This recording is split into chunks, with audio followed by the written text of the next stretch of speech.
예, 임창묵 선교사님 안녕하세요. 연애하러 들어오셨어요? 안 들어오셨어요? 이제 고참 되니까 안 들어오는구나. 연애하러도. 어? 짬이 됐구나. 이제 안 들어올 때가. 나도 연애인데 안 갔어요. 차비가 없어갖고. 현랑 권사님 안녕하십니까? 김숙희 집사님 안녕하십니까? 박영준 권사님 고우세요. 오래간만에 뵈서. 고맙습니다. 이선희 집사님 안녕하세요. 김정옥 권사님 안녕하세요. 강남규 선생님 안녕하십니까? 네, 화면에 이렇게 여러분들 나와 계시고요. 우리 현장에는 황준숙 권사님, 홍 권사님, 형 권사님 나와 계시고요. 김문승 권사님 나와 계시고 또 김윤경 집사님 나와 계시고요. 그 다음에 고지민 집사님, 또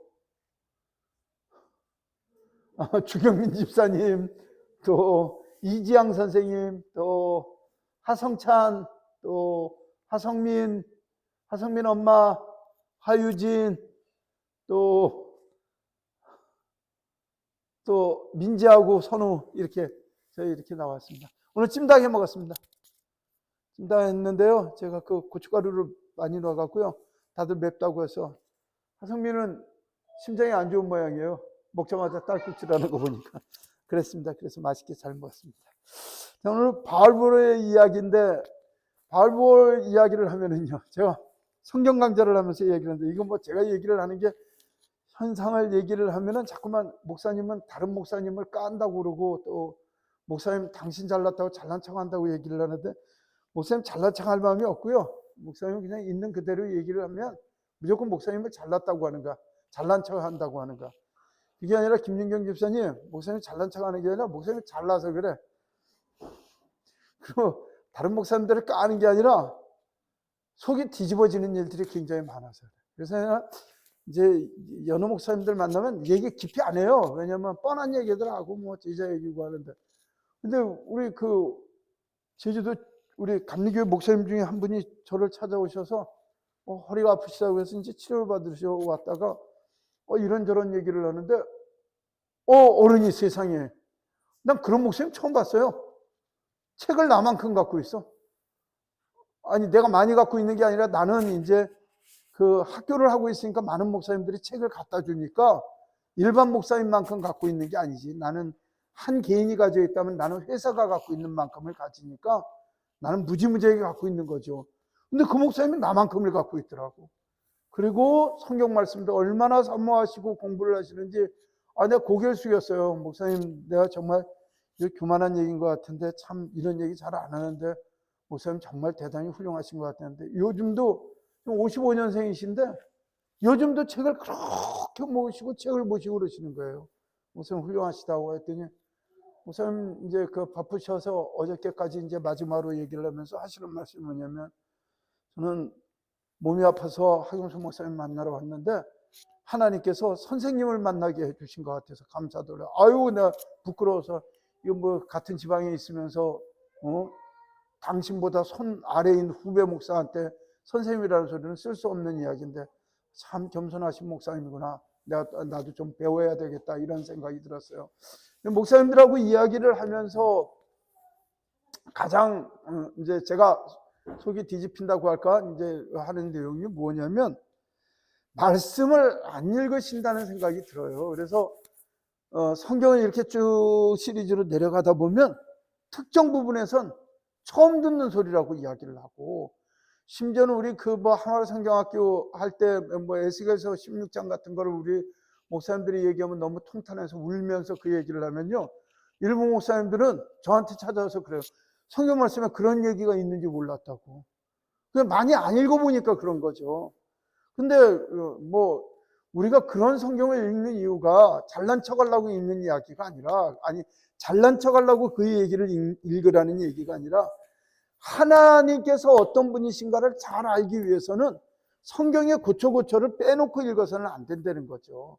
근데 오늘 말씀도 보면은요, 우리가 알았던 하나님, 사랑의 하나님, 이 뺨을 치면 저 뺨을 대고 오리를 가져오면 십리를 가고 그런 하나님이 아니시라 오늘은 죄진 놈들을 어떤 사람이 제바 비냐스라는 사람이 창으로 찔러갖고 두 남녀를 한 창에 둘을 깨어서 죽였더니 하나님께서 노여움이 풀어주시는 이야기예요. 아니 하나님 사랑의 하나님이라고 이야기를 하는 어른이 어떻게 쫓아가서 사람을 찔러 죽였더니 하나님 기쁘시다고 얘기를 하고 하나님 속상함이 풀리셨다고 얘기를 하니 우리 하나님 우리가 알겠던 그런 하나님이 아니신 것 같다는 생각이 들어요.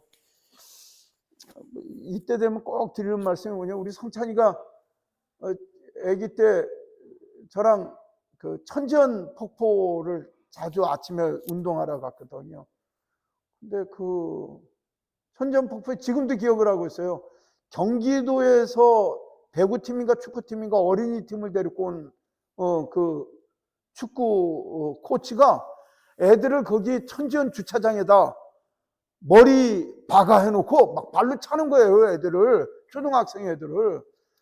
저희 서귀포 사람들은 거기 운동하러 다니고 하는데 전 이쪽에서 보니까 도무지 용납을 할 수가 없어요. 지금 같으면 난리가 났었겠죠.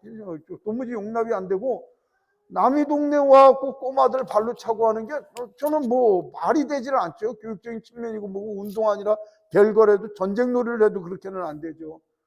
그래갖고 막 화가 나갖고 누구 코치 쫓아가갖고 교회에서는 얘기할 못할 얘기들 다 하고 막 혼내려고 했더니 도망가서 내가 경기도 교육청에 전화 걸어서 막 그놈 징계까지 주고 그랬거든요. 근데 성찬이가 그때 잊어버렸는지 모르지만 성찬이가 뭐라고 얘기를 하냐면 지가 겁이 났었던 모양이에요. 왜냐 아빠가 그렇게 화를 내면서 뭐 야단을 치고 왜 애들 때리냐고 하고 막 그렇게 야단을 치니까 성찬이가 걸어가면서 뭐라고 해요? 제가 그 말을 기억할지 모르는데 아빠 나는 아빠가 너무 좋아요. 그래서 뭐가 좋아? 그러니까 우리 아빠가 무서워서 너무 좋아요 이러는 거예요. 제가 무슨 의도로 얘기를 했는지 모르지만 난 나 나름대로 얘기를 하는 게 그 무서운 아버지가 자기에 대해서는 그렇게 인자하고 사랑스러워서 고맙다는 뜻으로 나는 받아들였는데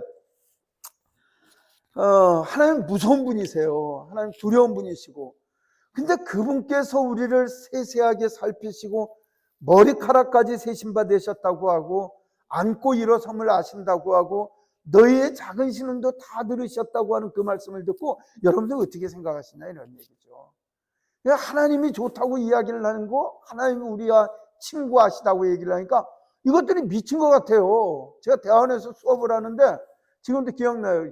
저기 어디에 만나교회 전도사라는 놈이 하는 소리가 자기는 하나님하고 기도도 반말로 한대요. 그래서 왜 반말로 하니? 그러니까 하나님 친구라고 해서 반말을 한대요. 그래서 내가 그랬죠.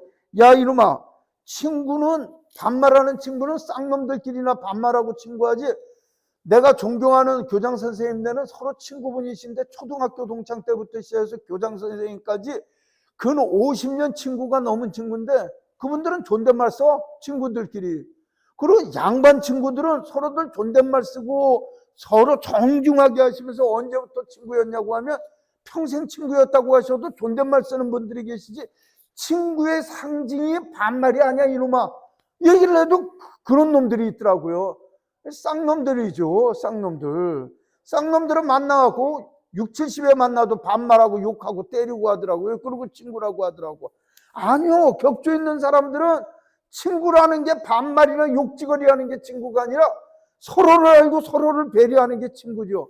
하나님 우리를 친구라고 얘기를 하신 것은 그만큼 우리를 사랑하고 우리에게 모든 것을 보여주시기 위하고 니네들끼리 친구까지 친한 것처럼 그렇게 우리를 사랑하시겠다는 얘기였지. 하나님이 니들이 쌍놈들끼리 모여갖고 반말하고 욕지거리하고 술 먹고 술병으로 서로 내려치고 하는 그런 친구가 아니라 하나님 우리를 친구라고 하는 건 모든 걸 보여주신다는 거죠.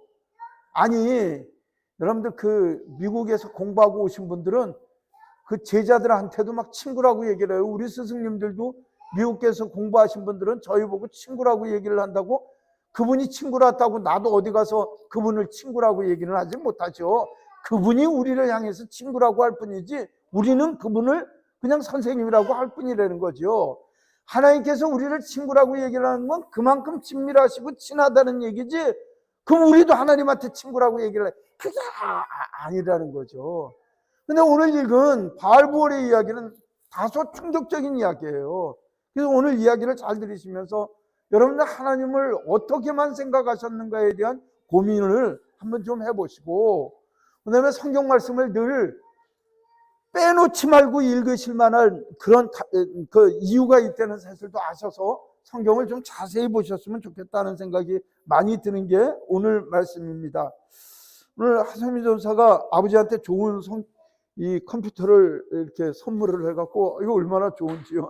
나 세상에 컴퓨터를 등짐지듯이 메고 다니다가 이렇게 조그만 컴퓨터가 이렇게 글씨도 크고, 아유, 하성민 어디 갔나?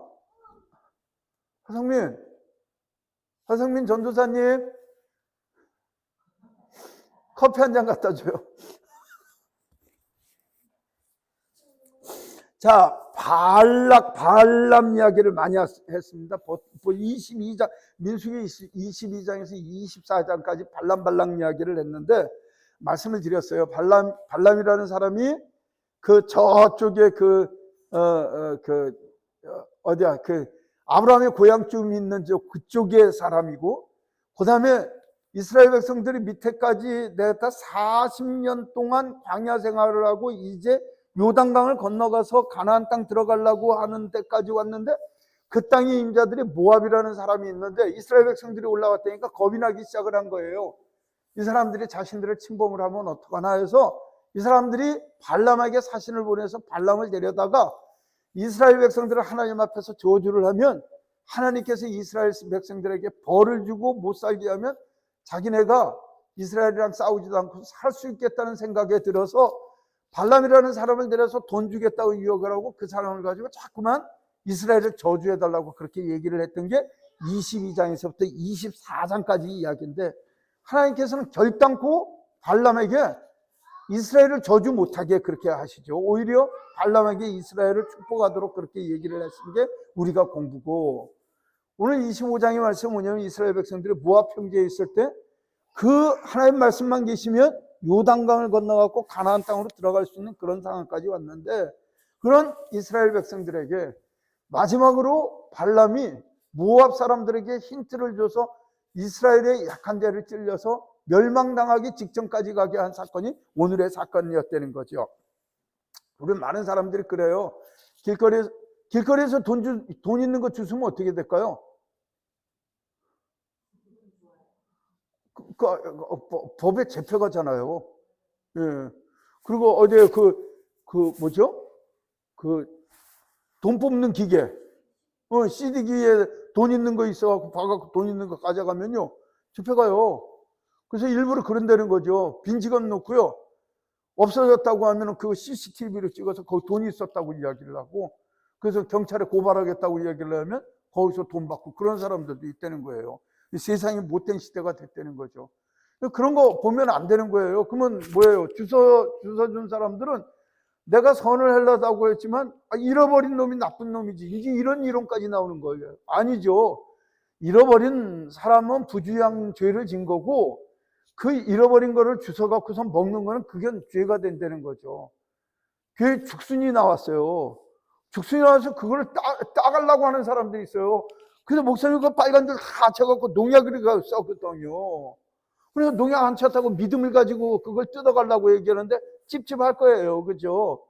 그래서 거기서 그렇게 써놓으려고요. 설사함 1년 365일 그렇게 써놓을까? 여러 가지 생각을 하는데, 남의 거 빼가면 안 되는 거죠. 특별히 죽순을 빼가는 사람은 정말 나쁜 사람들이죠. 목사님한테 와갖고 죽순을 보고 말이야, 목사님 죽순 어떻게 해먹습니까? 묻는 사람들은 정말 나쁜 사람이에요. 여러분들 애완견 갖고 있는데 보신탕 어떻게 해먹냐고 물어보는 거랑 똑같은 이야기야. 그런 얘기 하면 되겠어 안 되겠어? 이지양 선생님 키우는 개 이름이 뭐지? 댕댕이? 토루 앞에 가서 이지양 선생님 보신탕 어떻게 해먹어요? 그러면 기분이 어떻겠어요?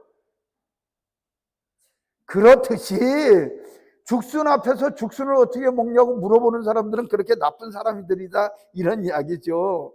자, 오늘 말씀 가운데 말씀이에요. 1절에 보면 그런 이야기를 해요. 시딤에 머물러. 그런데 이제 시딤이라는 말이 많이 나올 거예요. 시팀이라고 하는 건 시팀 나무가 있어서 시팀이라고 이야기를 하는데, 밤나무꼴은 뭐가 많아서 밤나무꼴이죠? 밤나무 많으니까 밤나무꼴이지. 복숭아꼴은 복숭아가 많아서 복숭아.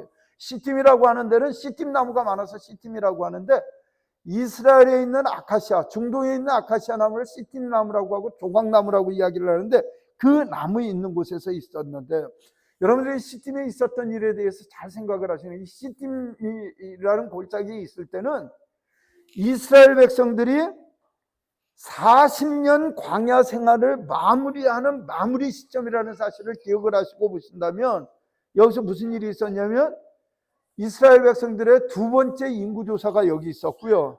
그 다음에 이제 모세 할아버지가 가나안 땅에 못 들어가니까 여호수아한테 후계자를 나눠주는 데가 바로 여기 시팀이었고, 그 다음에 미디안이 잘못해서 미디안하고 전쟁을 해갖고 미디안을 완전히 승복하는 데가 시팀 골짜기였고, 그 다음에 루벤, 그 다음에 갓, 므낫세 반지파, 이 사람들이 요단강 동편에 거주할 수 있도록 했던 사건들이 이때가 있었어요. 그러니까 지금 목사님이 여러 가지 이야기를 하는데 그런 이야기 하나도 기억하지 말고 40년 광야 생활의 마무리를 하고 이제 이 사람들이 요단강을 건너가서 새로운 복지에서 여태까지 애굽에 종살이했지만 이제는 하나님의 백성으로 살아갈 수 있는 마무리하는 작업이 요 시팀 골짜기에서 있었던 일이고, 그때 무슨 일이 벌어졌냐면 음행하는 죄를 지었다, 이렇게 생각을 하셔야 돼요. 그러니까 이 음행하는 죄를 짓게 되는데, 거기서 시팀에 모압 여인들하고 음행을 하기 시작을 했다고 이야기를 하는데, 이 모압 여인들하고 음행을 했다는 것이 뭐냐면 이스라엘 백성들한테 모압 사람들이 와갖고 그냥 미인계를 쓴 거죠. 그래서 청년들한테 가갖고 모압 여인들이 뭐 이렇게 춤도 추고 그러는데, 모압 거기 중동은요 유명한 게 뭐냐면 벨리 댄스라는 게 있어요. 아세요 여러분들? 배꼽 내놓고 춤추는 춤이요. 그래서 옛날에 그 하성찬을 데리고 그 터키를 여행을 간 적이 있었는데, 성찬이가 그때 몇 학년이었지? 6학년 때 갔는데, 그땐 목사님 안 할 때니까 목사님 놀러 다녔다고 그러지 마시고요. 목사님 아닐 때 갔었어요. 근데 갔는데 세상에 호텔에서 행사가 뭐냐면 벨리 댄스 하고 있는데 나한테 막 신경질을 내는 거예요. 하성찬인가 왜 여자가 벗고 춤추는데 그걸 보냐는 거예요. 엄마한테 잃는다고 그러고, 아니 내가 무슨 벨리 댄스 하는 여자하고 내가 손잡고 춤춘 것도 아닌데, 나 저렇게 유교적이고 저렇게 보수적인 양반은 내가 처음 봤던 것 같아요. 그래서 그것도 못 보고 들어갔어요. 내가 너 아니면 못 보겠냐? 텔레비를 통해서 다 바꿨지. 근데 거기가 그런 거에 굉장히 아주 유명한 동네들이라는 거죠. 그러니까 그 모함 여자, 그 중동 여자들이 눈 가리고 코 가리고 뭐 종족에 따라서 머리 다 쓰는 사람들도 있고 눈만 내놓는 사람들도 있고 머리에만 쓰는 사람들도 있고 이런 사람들이 있는데, 그 여자들이 속옷은 세상에서 제일 화려하게 입는데요. 그래서 중동의 속옷 가게 같은 거 걸어놓은 거 보면요, 뭐 시뻘겋고 반짝이 붙이고 그런 것들, 저 옷을 누가 입을까 하는데 중동 여자들이 입는다는 거예요. 카타르 같은 데 가보면은요, 카타르 같은 데 가면 남자 1명 가는데 여자가 3명, 4명씩 쫓아다녀요. 시커먼 사람들이. 저거 뭐냐면 다 마누라들이래. 거의 일부 4척까지 된다는 거예요. 하성찬, 카타르야, 카타르. 4명까지 된대.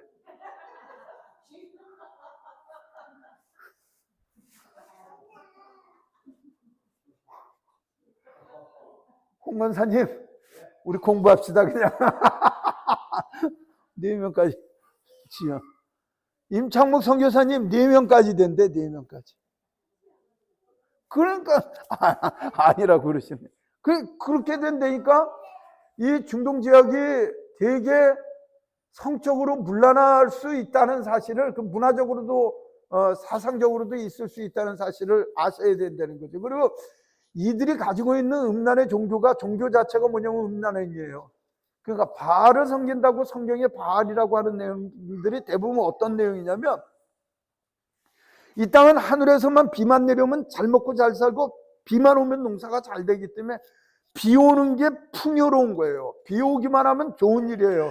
어떻게 비 온다고 이들이 생각을 하냐면, 땅에 여자 선지자하고 예배하러 온 남자들하고 음란 행위를 하면 하늘에 있는 바알신이 그거를 보고 본인네가 기뻐서 비를 내려주면 그러면 여기가 풍요롭다는 거예요. 아니 세상에 무슨 종교가 그런 더러운 종교가 어디 있어요. 그래서 걔네는 땅에서 종교행위라는 게 무엇이에요? 음란행위 자체가 종교행위예요. 그래서 이 사람들이 뭐라고 얘기를 하냐면 성전 창기라고 자꾸만 나오는 게 뭐냐면 성전에 제사하는 게 성전에서 예배하는 걔네 제사장하고 예배하러 간 사람들이 올라가서 지네 신들한테 제사하고 나서 거기서 남녀가 붙어서 음란한 행위 하는 게 이들의 예배예요. 그러니까 남자들 예배하러 가겠죠. 그죠? 그렇지 않겠어요? 그러니까 이 방법을 통해서 이들이 어떻게 꼬셨냐면 우리 성경에는 대강 나왔지만 발람이라는 사람이 떠나면서 그렇게 제시를 해요. 이 사람들을 그냥 멸망시킬 수는 없고 이렇게 하면 멸망될 수가 있으니까 여자들이 가서 그 이스라엘 남자들을 꼬드겨서 막 이렇게 사귀자고 하고 얘기를 하다가 이스라엘 남자가 완전히 사랑에 빠질 때쯤 되면 안 만나겠다고 이야기를 하고 그러면 이스라엘 남자가 그러면 어떻게 하면 만나줄래? 그러면 우리 집 와서 밥 먹고 같이 예배하고 그렇게 하면은 만나주겠다고 이야기를 하면 그러면 된다고 얘기를 하는 거예요. 그러니까 이제 그 다짜고짜 만나갖고 지네 신한테 예배하러 가자고 하면 이스라엘 백성들도 안 가고 할 테니까 사랑에 빠져서 나 당신 우리 예배당 안 나온다고 하면 당신은 안 만나겠다고 하고 그렇게 하니까 남자들이 다 꼬드겨서 넘어갔다는 거죠.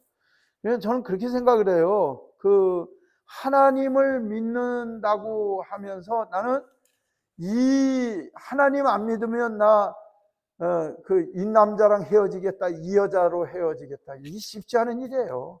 보통들 보면 이제 남자랑 만나서 여자들 시집가서 믿는 사람들 여자 시집가갖고서 여자 집에 시집가갖고 그 집에서 시집살이 하면서 꼭 하는 소리가 그래요. 제가 왜 이렇게 시집 여기 왔는지 모르겠다고 울고 불면서 내가 우리 남편 이 시어머니만 돌아가시면은 예배당 다닐 거라고 난 이 시어머니가 절대 안 된다고 해서 하는데 내가 이 집에 선교사로 시집 온 것 같다고 그렇게 얘기를 하는데 보통 보면요 시어머니가 며느리보다 더 오래 살아요. 그 집이 어려워요. 우리 집도 한 청년이 있는데 본인이 선교사로 어느 가정에 장가를 가서 그 사람들을 구원시키라고 가겠다고 하는 소리가 있어갖고요. 그건 있을 수 없는 일이라고 생각이 들어요. 왜냐하면 이거 성경에 이미 다 나만 그러질 않아요. 그렇게 되질 않아요. 그래서 우리 교회도 믿음의 청년들은 결코 믿지 않는 여자들하고 믿지 않는 남자들하고 결혼을 할 생각을 아직 안 하시는 게 좋아요. 그 사람들에게 복음을 전해서 그 사람들이 결혼 상해를 믿기로 예수님을 믿게 된다는 게 쉽지 않은 일이에요. 그리고 단지 예배를 다니고 교회를 다니는 게 이게 이걸로 끝나지를 않아요. 그러면 이제 목사님 그러면 성년이 예배당 어려운 거죠. 나이 들어서 예수님 믿고 예배당 다닌다는 게 이게 쉬운 일이 아니에요. 자기 생활을 바꾼다는 거 아니에요. 일요일 날 놀러 다니고 아이들하고 놀러 다니는 거 다 안 하고 포기하고 친구 만나는 거 다 포기하고 그리고 그 시간에 하나님 앞에 예배를 가고 자신의 일상의 모든 행동보다는 예배당 프로그램이 먼저고 예배당 일정이 먼저라는 게 이게 쉽지 않은 거예요. 하다못해 예배당 자신들이 그냥 하나님 말씀 진리의 말씀보다는 집 가까운데 예배당 다니겠다고 선택하는 사람들이 있는 반면에 얘기를 해서 뭐예요? 그래서 복음 가운데 그 사람들이 복음으로 살게 하는 거 가르치는 건요 쉬운 일이 아니라는 사실이에요. 목회자 입장에서 복음을 가르치고 여러분들 생각에 어떻게 목사님에 대해서 오해할지 모르지만 내가 아이들을 좋아하고 여러분들을 좋아하고 만나서 이야기를 하고 하는 거는 여러분들이 좋아서 하는데 많은 분들은 또 이런 은큼한 생각을 하죠. 목사님이 한 사람이라고 꼬시려고 그런 일을 한다.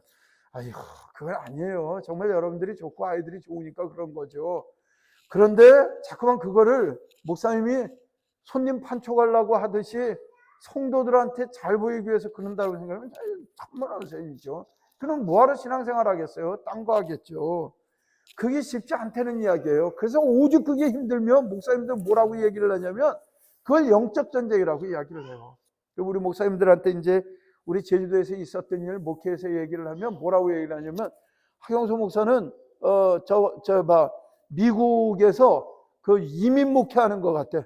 그러니까 그 이민 목회하시는 목사님들 박윤준 권사님 잘 알고 계시지만, 그 미국에 처음 도착을 하면 애들 데리고 학교 데리고 다니고, 그다음에 학교 입학시키고, 그다음에 아파트 빌려주고, 그다음에 미국 와갖고 말 잘못하니까 미국에서 무슨 서류 같은 거 하는 거 다 목사님들이 다 따라가서 해주고, 그리고 저 슈퍼마켓에 물건 사러 가는 것까지 목사님이 가서 다 해주고 이제 다 하잖아요. 하면은 이제 한 달, 두 달 있다 보면 아는 사람 생기고 친구 만나게 되고 동창들 만나게 하면, 야, 좋은 교회가 있어. 왜 하필이면 그 교회 다녀? 그러면 그때쯤 되면 이제 그 자기 도착 왔을 때 도와줬던 목사님을 끊고 다른 교회로 가려고 하는 거죠. 그러니까 그 목사님들이 얼마나 허탈하겠어요. 처음에 도착해서 한 교인 생겼다고 해서 한국에서부터 연락이 와서 교인이 올라오면 뭐 공항에 도착하면 데려다 그 모든 거 다 했는데, 한 두석 달 지나면은 그 교회는 정착된 좋은 교회로 딴 데로 간단 말이죠. 그 하경수 목사 그런 목회하는 거 아니냐고 얘기를 하는데 가슴이 턱 막히더라고. 다 그렇다는 건 아니야. 우리 남은 사람들이야 정말 날 좋아하고 날 신뢰하고 나도 여러분들 좋아하고 얼마나 잘 지내요. 그런 경우가 있다는 거죠.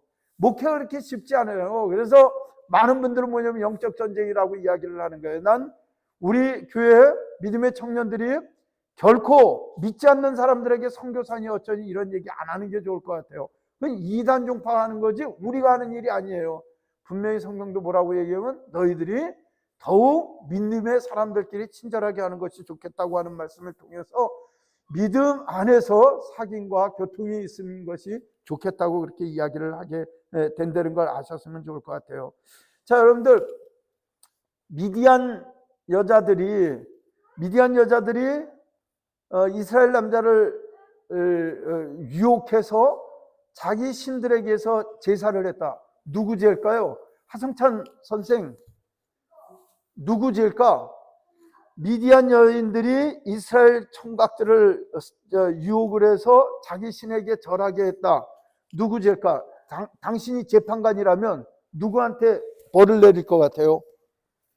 꼬신 미디안 여인들이 죄를 잘못일까? 아니면 꼬드김에 넘어간 이스라엘 청년들의 죄일까? 네? 빨리 얘기해 보세요. 이거 무슨 말씀이에요? 여러분, 아니 신재주 초등학교 6학년 어린이가 꼬드긴 놈이 있고 꼬드김에 넘어간 놈이 있으면 어떤 놈이 담배 피자고 꼬드긴 놈이 있고 따라가서 같이 담배 핀 놈이 있으면 어떤 놈이 죄예요? 예? 그 맞아요. 둘 다 죄예요. 지금 둘 다 죄라는 말을 지금 유도하려고 얘기를 하는 거예요.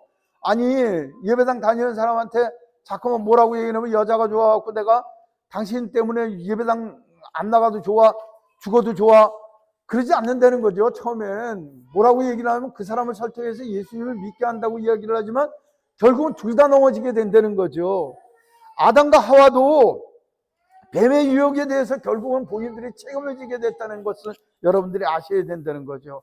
그래서 이 사람들이 했는데 지금 난리가 났어요. 바알 부올이라는 말은 뭐냐면 부올이라는 동네에 바알을 섬긴다는 그런 의미예요. 그래서 여기에 이곳에서 지금 난리가 났는데, 그러니까 바알 부올을 제사하고 온 여자들과 이 사람들이 제사의식이 바로 아까 말씀드린 대로 음행을 지면서 죄를 짓게 됐는데, 이 죄를 짓게 됐는데 얼마나 죄었냐면 말씀이죠. 24,000명이나 죽었다고 이야기를 해요. 하나님께서 이들을 잡아갖고 벌을 주시기 시작을 해갖고 이들 범죄한 사람들한테 24,000명이나 죽었는데, 세상에 24,000명이나 죽었다는 거죠. 연병이 걸려서 24,000명이나 졌는데, 그때 하나님께서 뭐라고 이야기를 하시면요, 백성들의 수령들, 이 지도자를 잡아서 죽이라고 그렇게 얘기를 하세요. 아니 죄는 딴 놈이 지었는데 왜 지도자를 죽이라고 얘기를 한 건, 보통 보면요 군대에서 보면 고참들을 패거든요. 고참들을 패는 이유는 뭐냐면 그냥 패는 게 아니라 지도력을 주기 위해서 그런 거죠. 쫄병이 잘못하면 쫄병을 패면은 쫄병 쥐재지고 지감에 맞는 거지만, 고참을 패면은 결국은 뭐냐면 고참이 지도력을 묻는 것 같지만 결국은 쫄병은요 고참한테 나 대신 맞은 것 때문에 꼼짝 못하게 되는 거거든요.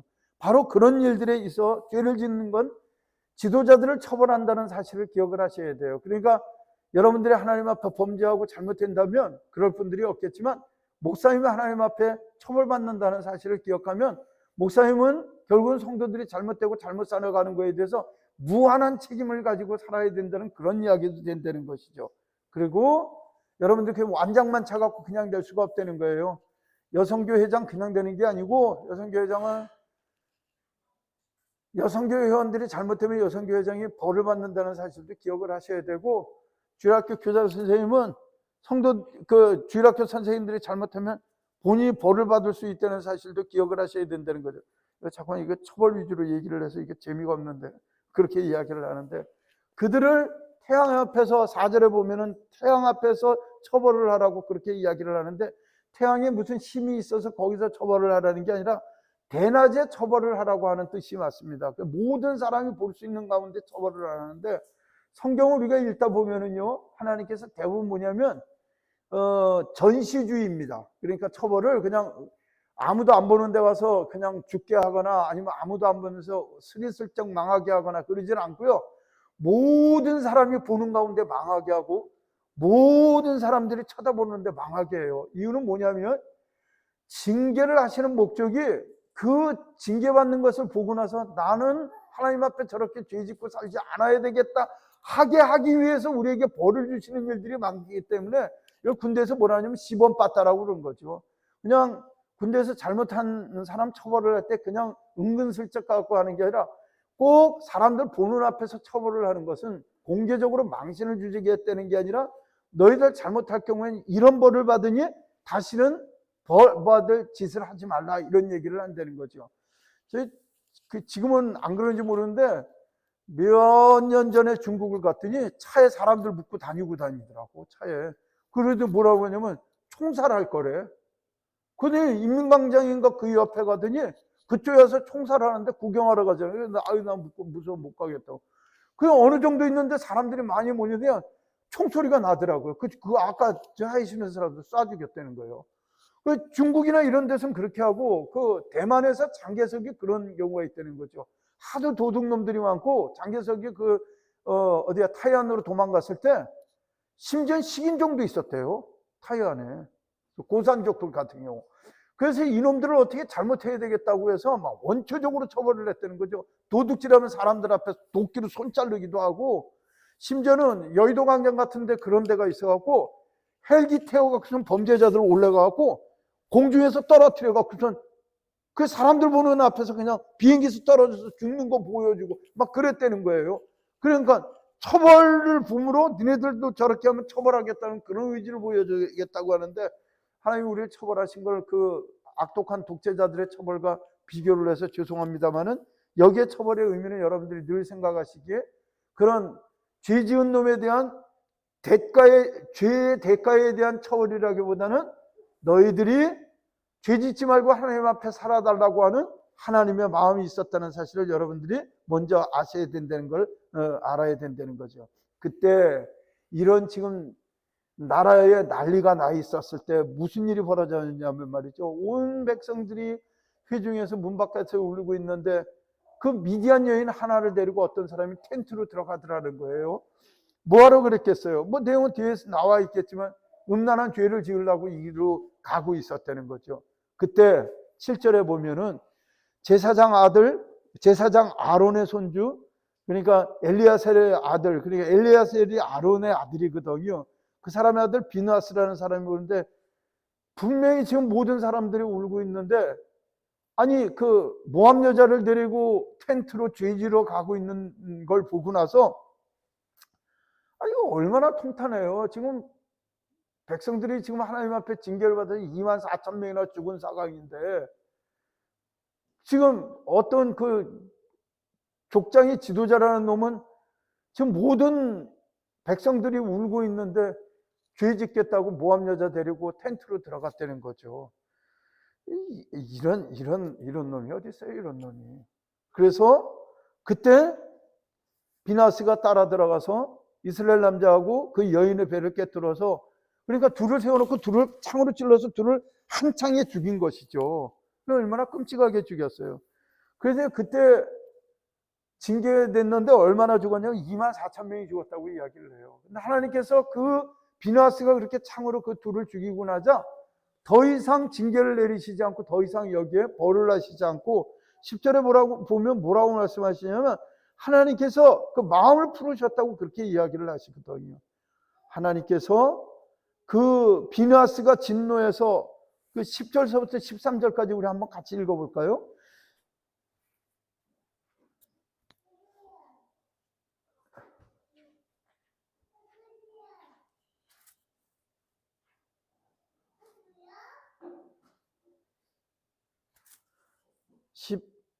(10절부터) 여호와께서 모세에게 말씀하여 이르시되 제사장 아론의 손자 엘레아살의 아들 비느하스가 내 질투심으로 질투하여 이스라엘 자손 중에 내 노를 돌이켜 내 질투심으로 그들을 소멸하지 않게 하였도다. 그러므로 말하라. 내가 그에게 내 평화의 언약을 주니니 그와 그 후손에게 영원한 제사장의 직분을 언약이라.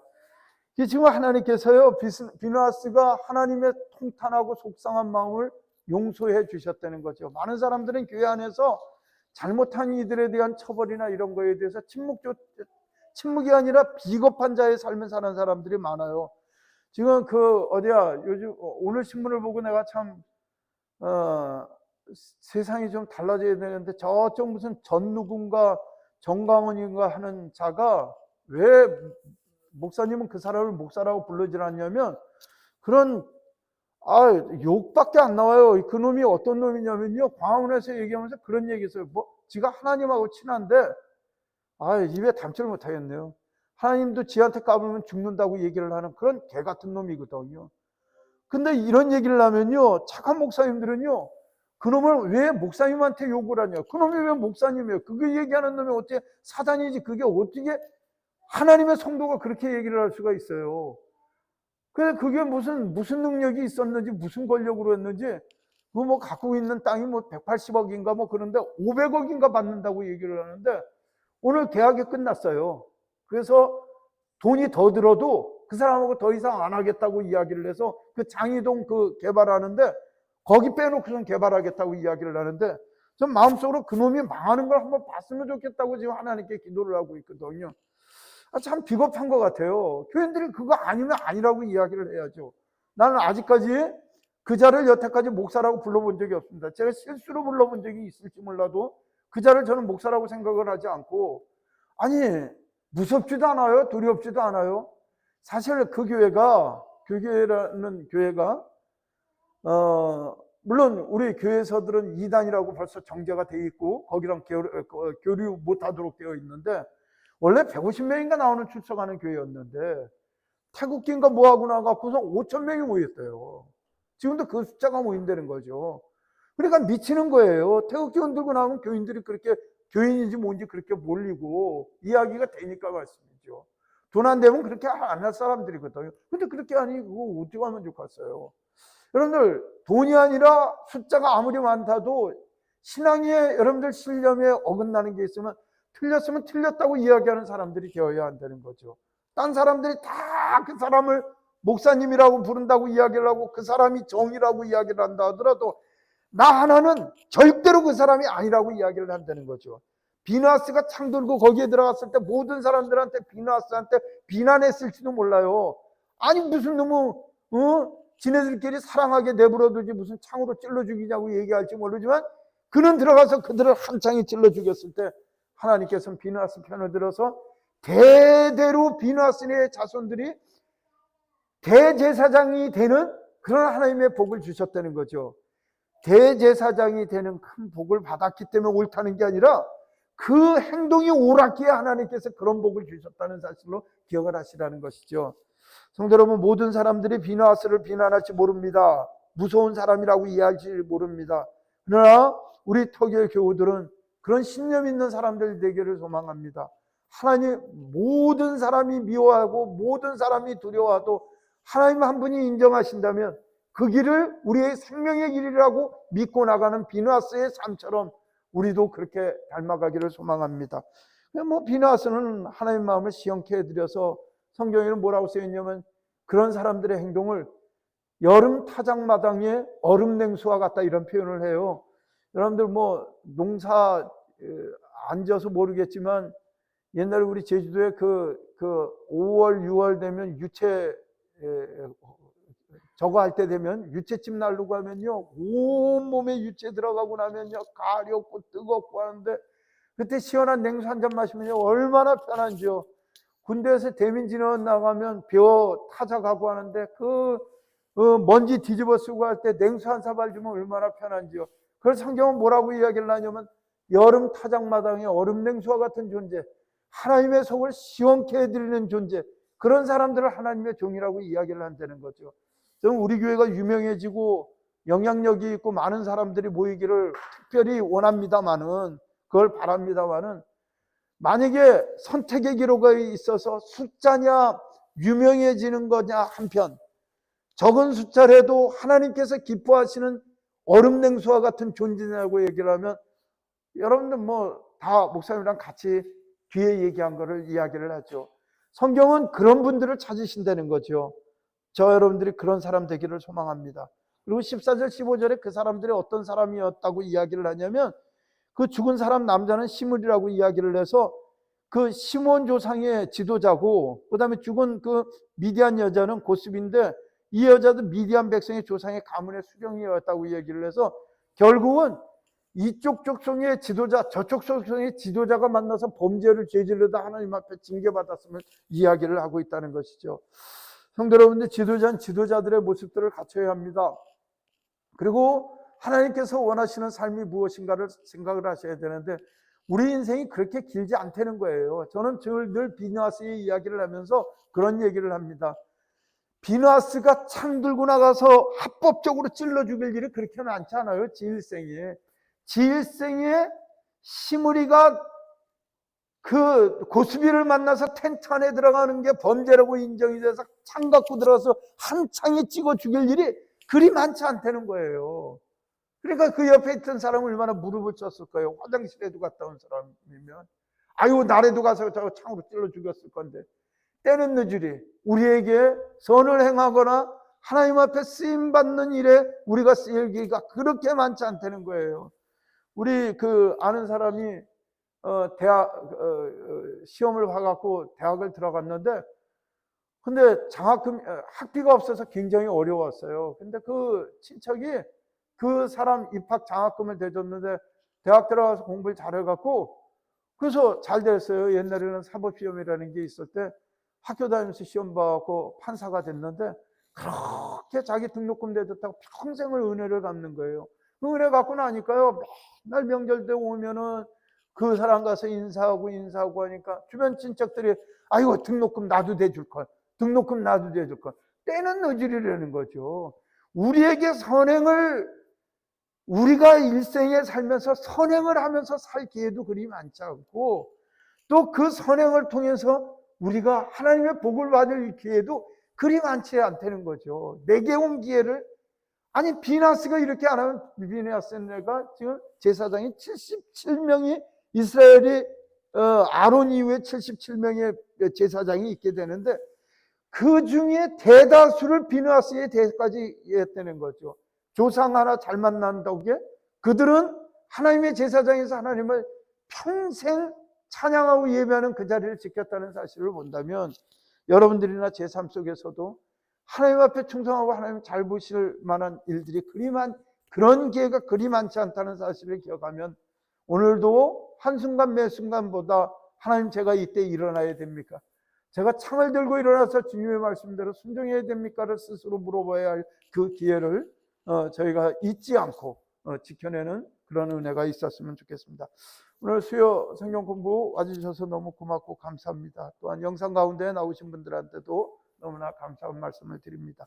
기도하겠습니다. 사랑의 하나님 고맙고 감사합니다. 저희들을 지키시고 인도하여 주셔서 하나님 비누아스를 통하여 우리 인생을 살면서 무엇을 선택하고 어떻게 살아가야 되는가 하나님 저에게 큰 마음에 결정할 수 있는 우리에게 마음에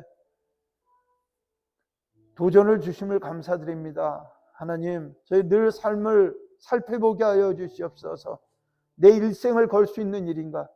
하나님 일생일대에 이런 기회가 또 있을 건가 늘 고민하면서 하나님 나를 부르신 기회인가, 내게 하나님 일생일대 주신 기회인가를 고민하고 그 고민에 응답하며 살아가는 저희들이 될 수 있도록 도와주시옵소서.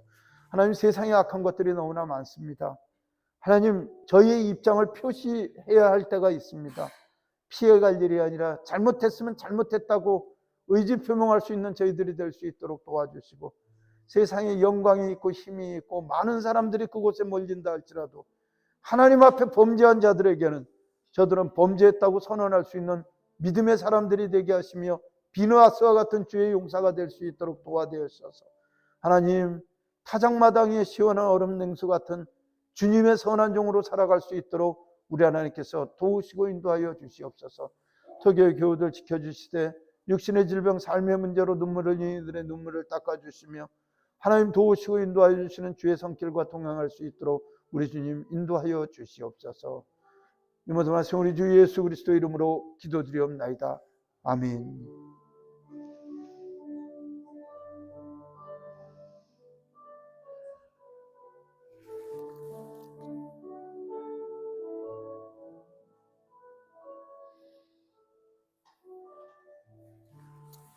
고맙습니다. 주경민 집사 언제 거기 가셨어요? 박윤준 권사님 고맙습니다. 예, 철랑 권사님 고맙습니다. 백성식 집사님 고맙습니다. 김숙희 집사님 고맙습니다. 임창목 선교사님 고맙습니다. 예, 김정옥 권사님 고맙습니다. 이선희 집사님 안녕히 들어가세요. 강남규 선생님 고맙습니다. 예, 방송 닫겠습니다. 감사합니다. 현장에 오신 분들도 감사합니다.